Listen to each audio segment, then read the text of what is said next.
Welcome to the M Word podcast, Grace. I'm so excited to see you today. And for our listeners tuning in, we're talking with Grace Clemens, the CEO and founder of SGC Marketing. Good afternoon and good evening to you, Grace.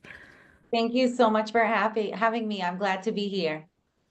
Well, why don't you set the stage for us a little bit? I said good afternoon. I said good evening to you. We are not in the same continent at the moment. Tell us where you are and a little bit about your business.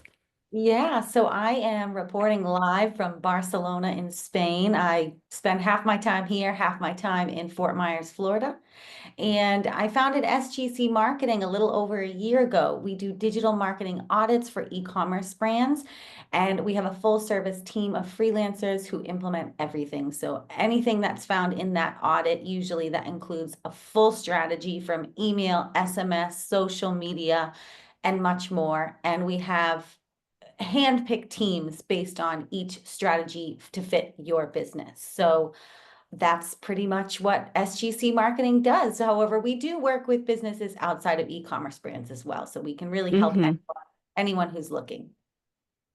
So I'd love you to talk a little bit more about like what do you mean by an audit? And are your clients coming to you asking for an audit, or are they coming to you saying, help us grow, and you say, audit, step one? Yeah, so that's a great question because I was freelance for 3 years before I went full-time for a year and then went back into entrepreneurship and launched my agency. And for those first 3 years, I couldn't really figure out what my pitch was. I just kind of offered everything under the sun. So when I came back to really doing it the second time, my pitch just kind of came to me because I realized that throughout my 13 plus years in digital marketing, whether I've been on the B2B side, B2C, freelance, the influencer side, no matter what side of the coin that I was on, I always started with a digital marketing audit because it's the best way to onboard a new role or onboard a new client to understand the entire brand, where they are, where they want to go, where the low-hanging fruit is, but as well as the long-term strategy. So that's where it was kind of just like an instant light bulb moment, and my whole pitch and landing page came together, and SGC marketing was born because that is the one constant that I've always had. And as you know, social media and digital marketing, there's rarely a constant. So that really stuck out to That's me as right. the audits because you just find so much value and you really have to be doing them month on month if you want to be a good marketer.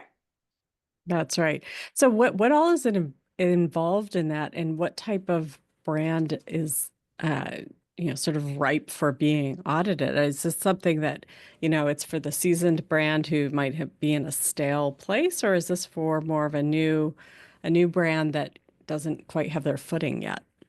This is for everybody because you should not be running a business and not auditing. If you are throwing your money into marketing, you should be auditing that. Otherwise, you're just throwing it into the dark, right? So it's important for B2Bs month on month, quarterly, and annually, just as important as it is for e-commerce. I would say the only thing of difference really is obviously the actual things that you're microscoping in on within the audits, but B2B, their leads, it's a slower burn, right? So you might be checking in on your data daily, whereas with B2B, you don't necessarily need to check in daily because it's a longer game, right? It's slower. The objectives are a little bit different. The way you speak is a little bit different.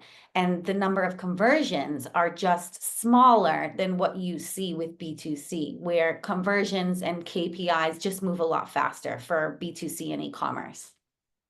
What do you attribute that to in terms of sort of that buyer journey being different on the B2C versus B2B side? Well, I think you're looking at the actual cost of services, right? Usually B2B are just bigger budgets, bigger strategies, whereas direct to consumer is a lot more fast, right? So it's like FMCG, fast moving consumer goods. Things just happen faster in the e-commerce world than it does in the B2B world. It does not mean audits are less important in one or the other. Doesn't mean your marketing strategy is more important in one or the other. It's just that they're different audiences, right? Different objectives and total different infrastructures as well. The way that you manage leads for a B2B is totally different than how you Hmm. measure a customer journey and a lead through B2C. Yeah. So what types of findings like surprise your clients? Like, I would think that, some of the data that you pull, and I see this too when I'm looking at numbers, it's, I always say like 1 month is not a trend, but we're diving into the numbers, behind the numbers. What is the story that it's telling us? But are there things that you are able to identify that clients are like, I never would have thought that or found that? Yeah, I think one of the probably biggest impact, well, not the only one, there's been quite a few. That's why I love audits so much. But I think one interesting finding was I investigated the colors that were being tested on Instagram and basically found that the certain set of brand colors were resonating better across all the social media channels. So we took that and we integrated it into the email marketing templates. And we saw a 200% increase in revenue through that new email strategy, through those new colors. So I think that was quite surprising because coloring and just imagery and content is subjective in general. So really having objective data behind that was super, super interesting because I can sit here and tell you, hey, these colors work better, they look nicer. But actually, the audience is going to tell me the data that can back me up on that thesis. I would say the second one would be when I was working with X Prize. I did an audit for them first when I came on board.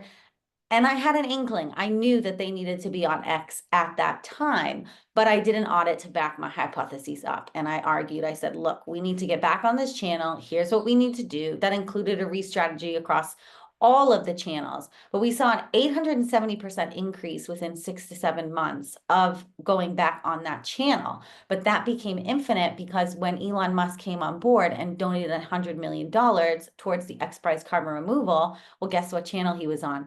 Only X. So we were in the right place at the right time. He retweeted our project to 52 million people at the time. So that was, an ultimate win in terms of audit. Again, it was something I had an inkling of, but you need the data to put that forward, especially when you have such big investors. So that would be another finding. Tone of voice is also something that is so important for people, but using audits to really show when that tone of voice is working and how that engagement reflects on it. So I would say those are some of my most significant findings, but there have been many. There have been many. Hmm. Now, you mentioned, and you've worked with other large brands, like but before you went out on your own as well. And I think, when you're working with bigger brands, often it's backed with bigger budgets, which allows you as a marketer to have, you know, eh, luxury is the wrong word, right? But like you have the capacity then, because the client has the capacity to allow you to go deep, and slow is slower. There's not like the entrepreneur standing behind you going, help me get my next sale, help me get my next sale in the same kind of manner, right? So how do you then take the experiences and sort of your skill that you've honed working for really large entities and apply that in with brands that, aren't doing global advertising necessarily or aren't having those kinds of marketing budgets to be so omni-channel? Is there any lessons that can be descaled to apply? Totally, totally. And I would say that was the beauty of my time when I was at Silkfred for those for some years. We took the company in 5 times growth within those 4 years. But when I started and when I came on board, we were a small startup. We had 4 people on the marketing team. We didn't have the hugest marketing budget, but we used it wisely. I was a student in London as well for several years, so I'm sure that taught me a lot about how to make a small amount of money go far, right? So I would say Hmm. that's the beauty of my time at Silkfred is I really got to see every step of going from a startup to a larger company. We were at 24 people on the marketing team, starting at 4 when I came on board. Same with the monthly sales. We were at 140K when I came on, and we were doing close to 4 million on a good month when I left. So I think that's where, you know, it's applicable everywhere. And I've worked with a lot of smaller brands, and that's really where you can absolutely take these larger scale strategies and simplify them. I think what's going to be important is you want to have one fish in the bucket, one goal at a time, one objective at a time. Whereas with larger budgets, yeah, you can have larger teams, you can tackle several objectives. So that's really, you just want to be more focused on what you're going for and what you're trying to do, not testing more than one variable at a time, things like that. And Hmm. obviously, with bigger budgets, you have the luxury of having a team for every single channel, right? After 4 years, we had a team for every single channel, whereas in the beginning, we did not. Most of my smaller clients, we're not. We're 1, 2, 3 people bands. So that's where you say, okay, again, hone in on the objective. Which is your number one platform? Which is the one you want to focus on? I still advise people to not just have one platform, as we've seen with TikTok. You don't want to put all your eggs in one basket. Hmm. Knowing where your audience is and where they're engaging the most, where your content's resonating the most. So it's really, I think every strategy is flexible to go to small to large, but again, it's focusing in on one thing at a time. You can't do it all, and being realistic with that because you don't want to sacrifice your quality. Yeah, yeah. And I think, tell me your perspective here, but I feel like the biggest hurdle as someone who runs a business of selling marketing is that expectation setting, right? It's that, okay, I know you think that you're going to hire an expert, we're going to come in and we're going to turn you around like overnight, but that's not realistic. So how do you handle, I mean, so your business is, you're over a year, right? Since you went out and on your own brand. So how have you handled the early days of like you say yes to everything and you're going to give everything 200%, but then as you grow and your capacity gets filled, like you have to really right size, right? What you're promising people, what you can give so that you're not losing money in your engagement. So how do you handle that as somebody in the business? It's a great question. And for me, I feel like it gives me insight into what my clients deal with in scaling their own business. So it's been quite Hmm. an educational journey.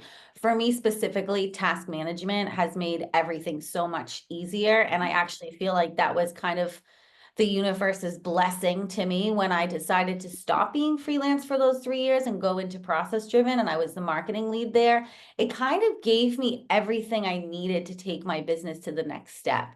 So I would say to anyone listening that's just getting started out is just being patient with the step by step of actually the reality of what it takes to scale things and put things out.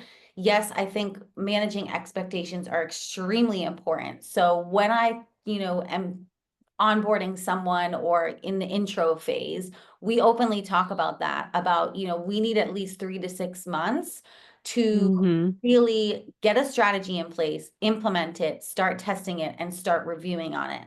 Now, that's obviously going to depend on where you're at with your data now, like if you have data to work with versus if we're starting from scratch. So I think that's a great way to manage expectations. But to bring it back to in terms of how I'm dealing with that, honestly, I think the task management system is really what's doing it for me because it allows me to focus in on what I really need to get done. Because as you know, as an entrepreneur, you have an endless to-do list. Even when you're like, oh, I'm done for the day, you have to force yourself to shut off because it's not going to all get done. And I Yeah. think back to that, focusing on your objective, it's just really taught me over the years to really just prioritize what really matters. There's a lot of things that I have to do to take my brand where I want it to be, but I've got to prioritize, my client work comes first, right? So prioritizing your goals, prioritizing what really matters. And I think if you have a smaller budget, in a way, it's a blessing because it really gives you that, it doesn't give you any leeway to Hmm. it makes you focus in on what's really going to move the needle and what's really going to matter and what's really going to be worth the effort. Yeah. So I mean, has this been bump free or where have you hit bumps in your own journey? It has not been bump free by any means. I would say the first time in the first 3 years, I did okay. I had a few good years where I had some of the best projects I've worked on, but I just couldn't get it to where I wanted to be. So I kind of just threw my hands up in the air. I ended up getting this job with Process Driven. And then when I have since launched SGC Marketing, I did do my first hire this past year. So I invested in a sales development team, and he was great. He was great. It was an interesting year. I don't think it was a waste of money per se, because he definitely made a dent in what I wanted to do with my LinkedIn and my community and growing my leads. However, I don't feel like it was the right hire in the end, because I didn't feel like, well, he didn't make any sales in the end directly. And I think that came down to him not fully understanding what I did. And that's partly falls on me, right? Because I was under the impression that he did. So that was a learning experience for me about, it was definitely worth the investment in terms of, I don't regret it by any means, right? I don't have any regrets ever when it comes to being an entrepreneur, because there's no such thing as failure. Everything you take a learning from. But that was a big step for me to actually invest my money that I made in this business into him. And again, I don't look at it as a failure. I thought it was a win. We learned a lot. But in terms of what I'll do for my next hire, I just want to make sure that they truly understand what I'm selling, Hmm. what it is I do. Yeah. I think a second failure that I had was, I built my website by myself from scratch originally. Well, And you're a website designer, right?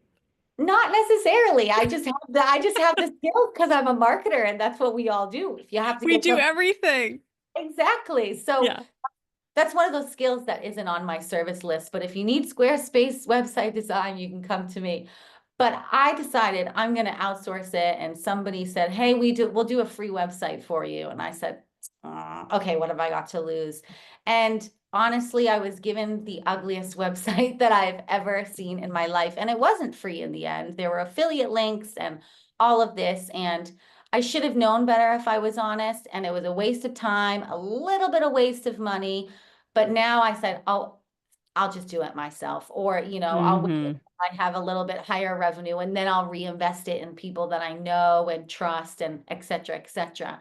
So that was I see that as a minor fail for me, but again, that's a big thing on my to-do list, is migrating from gracieclemens.com over to sgcmarketing.com. We'll get there. It's a big process, but that was a failure that was not surprising to me, but nothing is ever free. And if you're considering getting something for free, think twice, Think because again. Yeah. it's not going to be the quality that you want it to be. That's right. How long, I mean, at what point did you know, you woke up and you're like, oh my gosh, what am I doing? Like this has got to change. Was it a gradual understanding, or was it like, you know, a eureka moment of like, well, that sucked. In terms of the website or the business? Yeah. Yeah. The website Just was the, just when they delivered it to me. In okay. terms of, I provided a template, I selected a template from, their guidelines. And Right. it was the design. I am not a graphic designer, but I've been lucky that I've worked with a ton of amazing graphic designers. So I know good branding when I see it. And it was branding that I just thought, there's no way I'm putting my name on Yeah. this. I'm not attaching my name to this brand, because that will, just no. I was I was mortified. So that was the moment. It was the moment I saw the final No, design. it was pretty obvious from the jump. Yeah, that's great. But on the sort of that hire, and I'll tell you, it's in 13 years. I think you and I chatted about this when we first met, was um, like those having the where you invest in your people is like the hardest and most important, most expensive investment as a business. But your experience with, getting support for sales or business development, on this podcast, I have heard that story so many times now, Grace, and I've had that same experience. And like I am feeling like, and I have not researched this, but there's got to be something about what we do as marketers and the nuance of how integrated all of the things are that, your audit uncovers, and then the implementation of the, all of the recommendations, that somehow, unless somebody comes from our world, it's not a product. It's not a one-line service. There's not one thing. It's so integrated. So I mean, tell me more about that. Like, because as entrepreneurs, and there's other industries too, that we have clients who they find that the hardest leap in growth is really having anybody sort of represent their brand. They can't do it as good as the founder. So how like where will you go with that? Well, I think the number one thing that came to mind is you kind of just have to let go. You have to be able to let go and trust that person enough because I don't regret hiring that guy. And I remember a couple times where I saw he'd sent a message to somebody I knew and asked them what they did. And I thought, don't ask her what she does. She knows that I know what she does. But I just thought, she's not going to care. She's my friend. I can explain it to her when I see her next time. And you really do just have to let go. And, Mm-hmm. of course, keep an eye on it, give feedback, which I did, where I said, hey, like, I don't really talk like this, or I don't like to use this type of word, or, these are the top 3 questions I want to lead with, but you have to let go a little bit. And in a way, there were times that I really liked. Sometimes he was a little bit more go get him, direct, Yeah. forward, right? Because, Mm-hmm. that's a little bit of my feminineness where, oh, I want to be modest in this. So that's where I felt like he helped me be a little bit more direct in my messaging and, just get to the point, ask for what I Right. need. But then, I also find myself now a year, 2 years later, or a year later, I'm following up on old messages and picking up on those conversations the way that I see fit. So Mm-hmm. I think we met halfway in a good way, but at the end of the day, we decided to part ways just because he wasn't locking in the leads that we had expected. And that's because, he didn't understand Yep. fully what he was selling.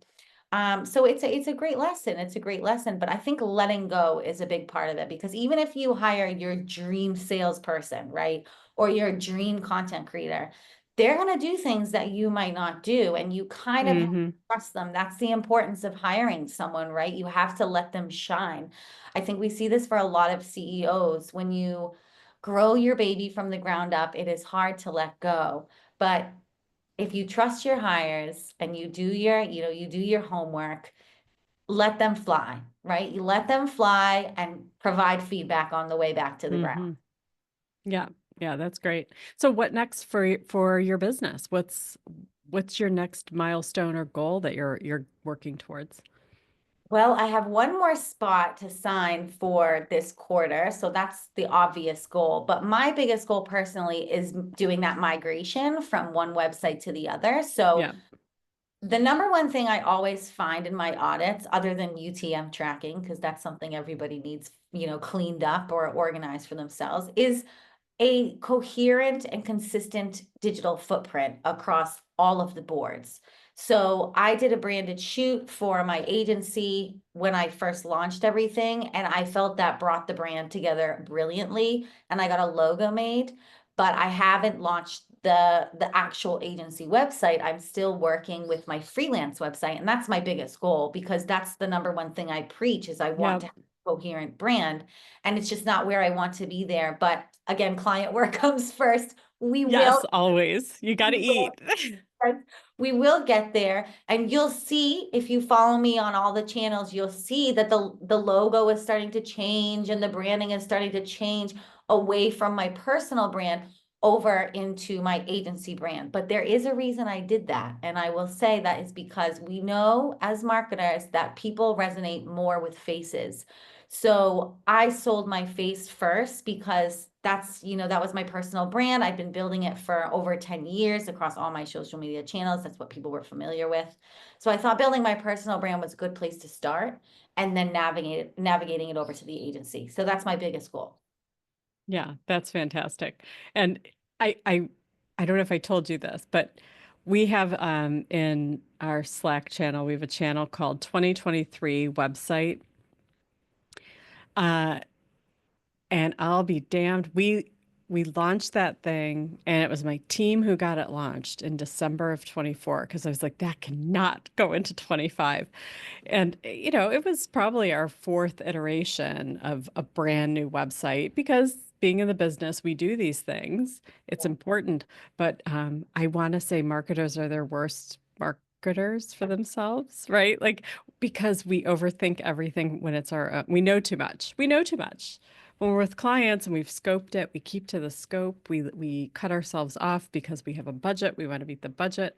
But when it's for yourself, and it's one more iteration or one more round of messaging for ourselves or one more conversation with a potential, user to get feedback, we don't cut ourselves off in the same ways that we would for our clients. So it takes forever. All that to say, I wish you a much quicker website transition than our own. And I should probably start working on our 2027 website now so I can get it launched on time. Literally saved. That's right. Well, Grace, as you may know, we always end our conversations with just some fun personal slash pop culture rapid fire questions. And if you're ready, we can, yes, two thumbs up. What is your favorite social media? So I am a TikTok gal through and through. Yes, I me too. just love it. I probably love it too much, and I don't allow myself to look at it in the mornings, but it is my favorite way to unwind. I also tell myself all the time it's for research, which Uh-huh. it kind of is. It kind of is. It keeps you in the Yep. loop. It also keeps me young, shall I say. I like to know what trends are going on, and Hmm. TikTok just I find it so creative, and I also really love how it's not about perfectionism. You see some really beautiful creative stuff on there, but you also see a lot of people in their bathrobes talking with their coffee. And That's right. I just love it for that. I think it's creative. I think it's just awesome. That's great. Is there a book you always recommend? So personal, I loved The Plain Truth, which is just about it's written by a lawyer for an Amish family, a case. That one is just a really personal, interesting book. But for marketing, I loved The Filter Bubble. I read that in university and I still reference it to this day. I think it's super, super important, especially in the world that we're in, to know how to pop your filter bubble and how to protect yourself within that filter bubble, especially in today's and age. It's just something that I think we should all be aware of. So I would say that one. And then my last and favorite is the Ad Week Copywriting Handbook.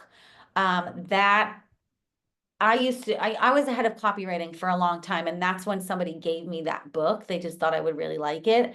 And if you are looking to up your game in copywriting, please get that book. It is the best book. It really explains copywriting to a core.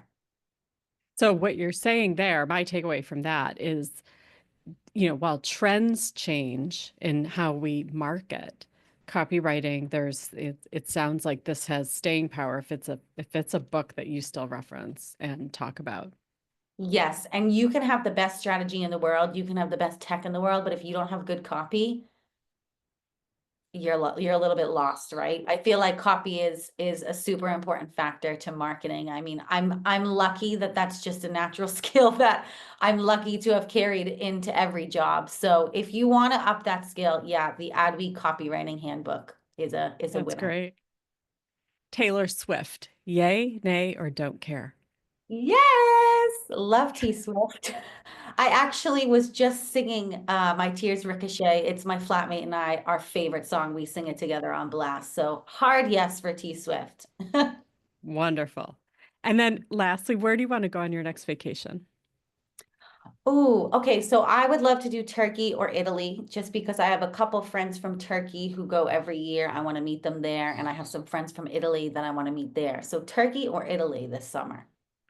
That's great. I mean, being that you have a home base in Europe, please tell me you travel all over and take advantage of the cheap Ryanair deals to do weekend getaways. I'm lucky that I just went to Ibiza a couple I want to say last month for, an early birthday present, and I was lucky enough to have a friend to go visit there. So yeah, always hopping on the metro and the Ryan airplanes, all that good stuff. That's fantastic. That's dream for me. I envy that. I'm so happy that you've made that lifestyle for yourself, Grace. And I thank you for sharing your perspective and journey and wisdom with our listeners on the M word. Thank you so much for having me. It's been an absolute pleasure. Well, you have a good evening and come back soon. You too. Thanks. Thanks.